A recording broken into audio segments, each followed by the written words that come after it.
saya sempat berbicara dengan Dr. Lena dan kita bicara mengenai regulator, pH dan lain sebagainya. Dan kita tahu bahwa kebiasaan kota besar, orang-orang di kota besar ya, dengan mungkin kebiasaan merokok, kemudian mengkonsumsi makanan yang kurang sehat, kemudian stres level yang tinggi dan lain sebagainya, ini kerap kali membuat pH kita turun dan ini mengganggu fungsi organ. Nah, seberapa efektif atau seberapa cepat dalam hal ini dengan melihat lifestyle yang sudah kita lakukan selama bertahun-tahun, klorofil bisa membalance kembali, mengangkat kembali pH sampai ke titik yang ideal sehingga organ tubuh kita bisa kembali lagi bekerja. Ya, sebenarnya nanti di PowerPoint saya itu ada tahapan, tetapi kalau ditanya berapa lama Bapak dan Ibu, itu sangat bergantung kepada pH darah dari Bapak dan Ibu. Jadi jangan dibayangkan bahwa pH darah itu bisa berubah. Misalnya kita punya pH darah 7,35 misalnya, kemudian tiba-tiba drop menjadi 6 misalnya. Tidak semudah itu. Drop hanya 0,01 saja itu membutuhkan waktu. Jadi berarti kalau pH darah Bapak dan Ibu sudah asam, itu untuk mengembalikannya itu tidak dalam waktu yang singkat. Jadi Bapak dan Ibu, itu nanti yang mungkin saya akan lebih paparkan di dalam presentasi karena ada gambar-gambar yang menarik, Bu Emil. Oke, mungkin kalau saya bisa minta presentasinya Dr. Lena, karena kita memang tidak memiliki terlalu banyak waktu. Apakah sudah siap presentasinya? Oke, silakan Dok. Baik, jadi Bapak dan Ibu sekalian, kalau kita lihat penyakit yang paling banyak menyerang kita akhir-akhir ini itu ada jantung ya Bapak dan Ibu, ada stroke, kemudian ada diabetes. Nah, itu adalah peringkat-peringkat yang relatif tinggi yang sekarang dialami juga di Indonesia Bapak dan Ibu. Nah, menariknya Bapak dan Ibu, saya memberikan judul presentasi saya itu dengan tulisan mengapa darah itu menjadi indikator penyakit. Bapak dan Ibu, kalau kita sakit, kalau kemudian demam kita berhari-hari tidak pernah turun-turun, kemudian dokter maupun rumah sakit akan menyarankan kita periksa darah ya. Jadi menarik. Kita lihat slide yang berikutnya.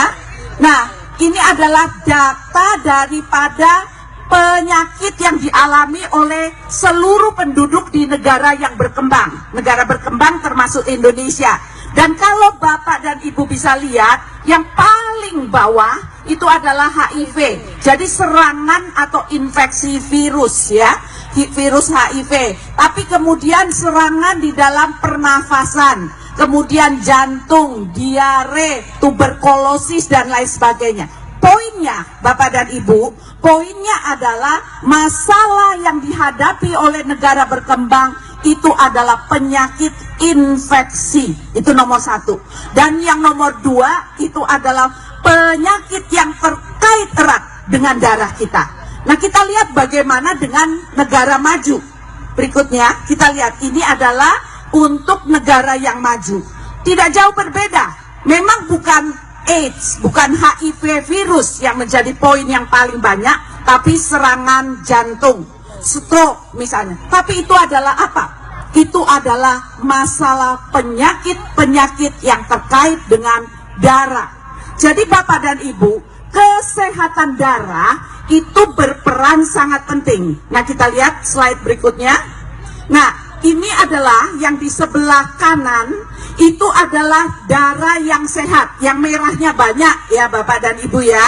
Yang di kirinya itu contoh yang terkena penyakit leukemia. Nah, ada di bagian sebelah paling ujung, yang atas itu adalah gambaran darah orang-orang yang sehat, orang-orang yang normal. Tapi saya menggaransi Bapak dan Ibu, kalau kita pergi dan memeriksa kekentalan darah kita, jangan-jangan Bapak dan Ibu, kekentalan darah kita itu adalah yang gambarnya di bawah. Dan untuk itu Bapak dan Ibu gampang periksanya, langsung saja ke tempat pemeriksaan, apakah itu Prodia dan sebagainya, kemudian tes dan minta gambar kekentalan darah Bapak dan Ibu. Lihat apakah Bapak dan Ibu ada di bagian yang atas atau di bagian yang bawah. dan ini akan mempengaruhi tingkat kesehatan kita. Berikutnya.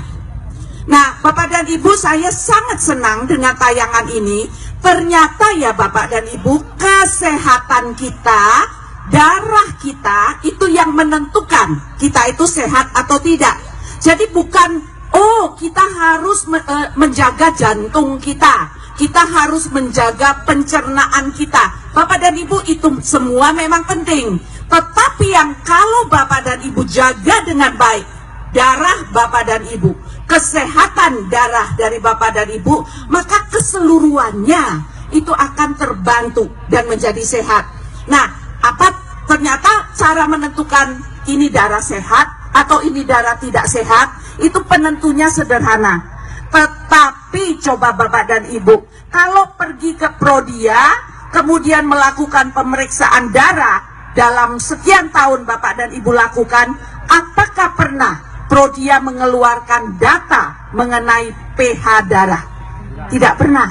Nah, inilah yang luput Bapak dan Ibu. Jadi kita hanya memeriksa kalau demamnya tinggi, dugaan kita mungkin kita terkena liver, mungkin kita terkena demam berdarah. Kemudian pemeriksaan itu fokus melihat pada kuman-kumannya, pada bakterinya. Kemudian tidak pernah melihat pada pH darah. Nanti saya tunjukkan bagaimana pH darah itu ternyata bermain dengan jumlah kuman dan sebagainya. Jadi ketika pH darah itu menjadi asam, Bapak dan Ibu, mikroba termasuk misalnya katakanlah Salmonella typhosa, Salmonella typhi dan paratyphi dan jenis-jenis Salmonella itu akan dari keadaan yang normal yang sudah ada dalam tubuh kita tiba-tiba menjadi berlipat ganda. Jadi Bapak dan Ibu, penentunya bukan kumannya, bukan salmonellanya. Salmonellanya sudah ada dalam tubuh kita. Dia tidur dengan tenang di dalam tubuh kita. Tapi begitu pH-nya bergerak menjadi asam, dia bisa bangkit. Bapak dan Ibu mungkin berada dalam satu ruangan di mana di situ tidak ada orang yang batuk, tidak ada orang yang pilek, tidak ada makanan yang aneh, tapi tiba-tiba Bapak dan Ibu bisa diare, Bapak dan Ibu bisa batuk dan pilek. Persoalannya di mana?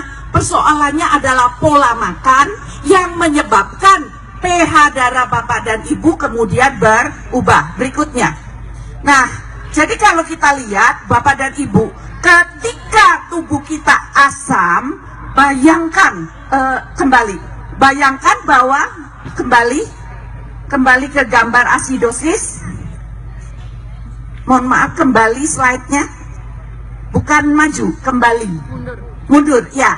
Nah, kita akan lihat ternyata keasaman di dalam tubuh kita itu mempengaruhi banyak. Mulai dari otak kita sampai kepada seluruh organ yang paling penting, yaitu organ pernafasan, jantung, pencernaan, peredaran darah, itu dipengaruhi.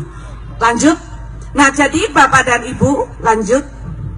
Nah, kalau kita lihat Bapak dan Ibu, nah ini ada hal yang menarik. Kalau kita lihat mulai dari mulut kita sampai ke pencernaan, pH di dalam tubuh kita, khususnya di lambung, di usus, itu sangat rendah. Jadi coba bayangkan, sayur yang masuk ke dalam tubuh kita, itu juga akan mengalami fermentasi. Jadi fermentasi atau proses pengolahan itu akan merusak banyak sekali zat-zat yang ada. Nah, tidak terkecuali sayur-sayuran, buah-buahan. Nah, yang menarik adalah dengan teknologi zat yang namanya klorofil itu ditarik keluar dari daun sehingga dia merupakan suplemen. Nah, suplemen ini kalau dia masuk Ibu dan Bapak minum, itu tidak perlu melalui proses pencernaan, dia sudah terserap ke seluruh sel Bapak dan Ibu. Nah, itu keunikannya daripada klorofil. Jadi artinya apa? Klorofil kalau masuk ke lambung terdegradasi tidak, karena asam yang begitu rendah. Ya terdegradasi Bapak dan Ibu. Tapi keunggulannya adalah dia tidak perlu masuk ke lambung ya Bapak dan Ibu. Sampai di mulut Bapak dan Ibu dalam hitungan detik, klorofil bisa masuk ke seluruh sel di dalam tubuh. Ya. Nah, lanjut. Gambar ini menarik. Jadi pengaturan pH itu sangat penting. Bapak dan Ibu sebenarnya gambarnya agak sulit terlihat mungkin dari jauh. Pada saat orang mati, Bapak dan Ibu, pH-nya kalau diukur itu sekitar 3,5 pH-nya. Nah, kalau kemudian dia mempunyai pH karena pola makan dan sebagainya itu di bawah 6, yaitu sekitar 5,8. Pada saat orang mempunyai darah dengan pH 5,8, pada saat itulah switching daripada kanker itu dimulai. Jadi on, Bapak dan Ibu. Jadi karena keasaman tubuh kita ini tiba-tiba sel kankernya hidup, Bapak dan Ibu. Jadi switching dia 5,8 itu pH utamanya. Jadi sekarang kita harus angkat pH-nya itu. Bapak dan Ibu lihat, sel yang normal itu pH-nya adalah 7,3536. Nah, berarti Bapak dan Ibu jaga seperti itu. Tapi kalau Bapak dan Ibu sakit kanker bagaimana? Misalnya kan bisa jadi kita sedang mengidap kanker nih karena pola makan. Maka Bapak dan Ibu bawa pH darah Bapak dan Ibu ke 8,8. Caranya minum klorofil, misalnya begitu ya Bapak dan Ibu.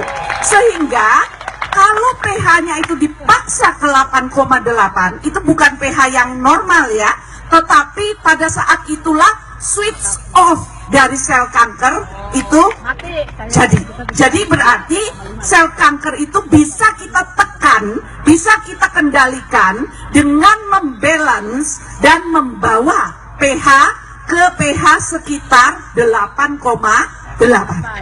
Itu Bapak dan Ibu keunggulan atau keuntungan daripada klorofil. Lanjut. Nah, makanya Bapak dan Ibu, bahwa sesuatu yang berwarna-warni seperti itu ya, cantik, sehat, fantastik begitu ya. Dan kalau kita lanjut lagi, kalau yang dari daging dan sebagainya, lanjut, kita juga melihat, lanjut, ya, enak ya, yummy gitu ya, yang tadi ya, enak. Sehingga memang kita harus mengatur seluruh jenis makanan kita itu ke pH di atas 7, Bapak dan Ibu, yaitu sayur dan buah-buahan. Sudah tidak ada cara lain yang harus dilakukan agar potensi kanker yang dimiliki oleh setiap orang itu bisa di switch off di pH 8,8. Lanjut.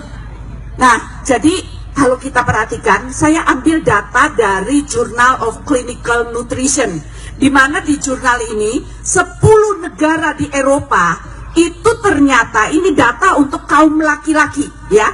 Bagian yang warnanya hitam itu adalah konsumsi dari suplemen.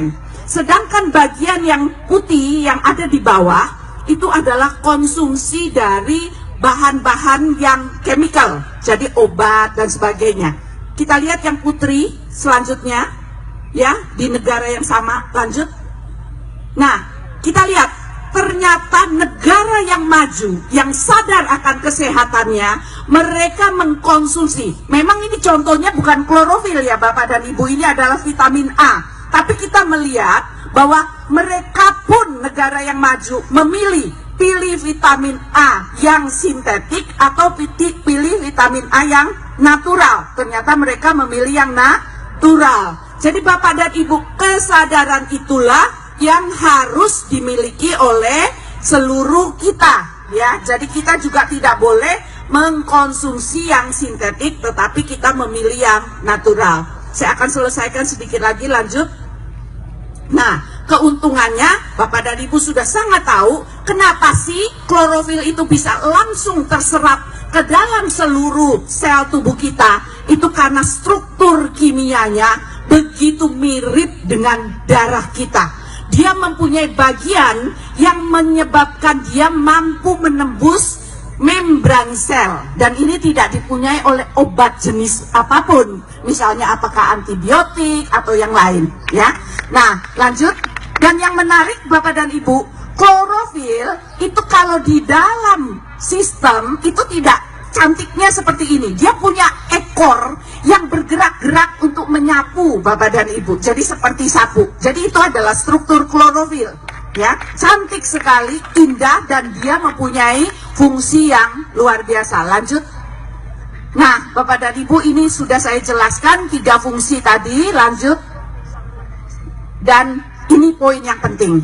Bapak dan Ibu, kenapa klorofil bisa disebut sebagai antioksidan? Sebenarnya hampir semua yang mempunyai istilahnya senyawa hematik itu yang seperti darah itu sifatnya prooksidan, Bapak dan Ibu. Jadi sifatnya justru menimbulkan radikal bebas. Tapi berdasarkan penelitian sejak tahun 65 bahkan diketahui satu-satunya senyawa hematik yang berfungsi sebagai antioksidan itu adalah klorofil dan turunannya. Bahkan Sato sudah dari tahun 80, Bapak dan Ibu, menyatakan bahwa klorofilin itu punya antioksidan. Dan antioksidannya ada di mana? Di cincinnya itu, Bapak dan Ibu, yang saya gambarkan hijau itu. Jadi mekanismenya unik. Kalau ada radikal bebas, ROO yang ada bunderan, itu kalau ditambahkan klorofil, kita minum klorofil misalnya, maka radikal bebas itu bisa diredam. Mekanismenya sudah sangat jelas dan itu dipakai lewat cincinnya. Ya, Bapak dan Ibu, saya akan akhiri di sini. Ceritanya masih panjang, tapi biar Bapak dan Ibu bisa punya waktu mencerna, dan saya pikir lebih baik tanya jawab begitu. Sekian dan terima kasih.